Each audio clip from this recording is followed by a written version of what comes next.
Палестинецот Фахри Абу Даиб е роден пред 62 години во оваа куќа во областа Силван во источен Ерусалим во населбата наречена Бустан. Но на почетокот на оваа година израелските власти ја урнаа неговата куќа, велејќи дека е надградена без дозвола. Now, my children Сега моите деца и внуци знајмуваат куќи, а јас правам тука една соба со ходник и бања. Сега ми кажуваат дека целосно ќе ја рушат. Каде да одам? Немам каде да одам. Ќе станам бездомник. Абу Даиб вели дека тој и неговите соседи во источен Ерусалим постојано се обидувале да добијат градежни дозволи, но Израел речиси секогаш ги одбилал нивните барања. Тој вели дека Израел е подготвен да урне околу 100 куќи во неговото соседство, 10 веќе се урнати. Израелската влада соопшти дека земјиштето ќе се искористи за изградба на археолошки парк. Во друга населба во областа Силван, Бат ал-Хава, ситуацијата е посложена.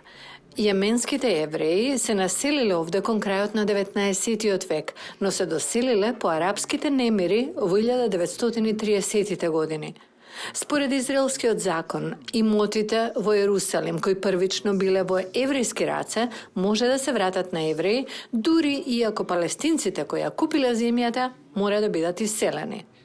Палестинскиот активист од соседството, Зухаир Раджаби, вели дека неговиот дом е меѓу 87-те во соседството со налози за иселување, бидејќи, како што вели Израел, имотот никогаш не бил во собственост на еврејска филантропска фондација за јеменските евреи.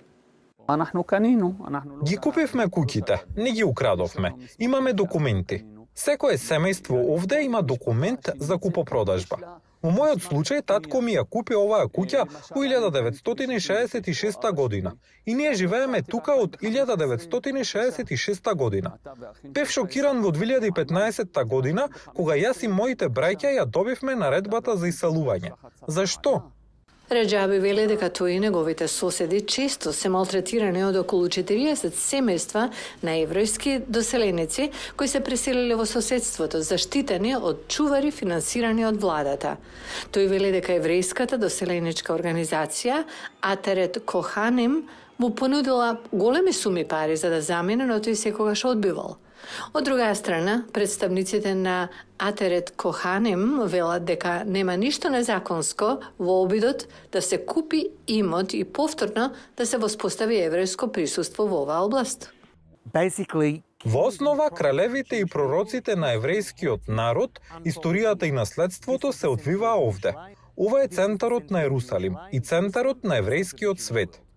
Израелските групи за човекови права се обидоа да ги одбранат палестинците од источен Ерусалим, кои сочинуваат речиси 40% од населението во градот против наредбите за иселување и уривање на израелската влада. Групите велат дека овие напори против палестинците биле засилени во текот на изминатата година, бидејќи фокусот на светот е на Газа.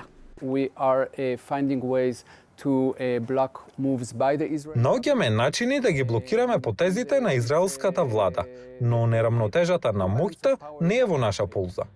Во изминатата година на арапско-израелскиот конфликт на многу фронтови, Газа, Либан, Јемен и Иран, Ерусалим беше релативно тивок, но зголемениот број на уривања и иселувања на палестински куќи може да доведе до поголеми тензии во градот.